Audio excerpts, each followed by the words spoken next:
Les craintes étaient donc fondées, même s'il reste encore quelques heures aux citoyens des grandes villes pour aller voter, avec un taux de participation d'un peu plus de 39%, soit 10 points de moins qu'au premier tour des régionales de 2004, les électeurs n'étaient vraiment pas au rendez-vous.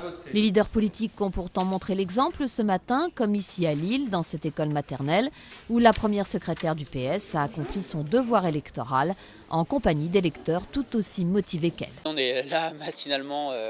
J'espère que les Français se motiveront aussi pour aller voter, mais oui, c'est dommage que les gens ne se motivent pas. C'est important d'aller voter, de prendre le temps d'aller voter, et on ne peut pas se plaindre d'un côté et pas aller exprimer son vote de l'autre. Le Nord, où le taux de participation est décevant, il s'élève à 39,69% contre 45,26% en 2004.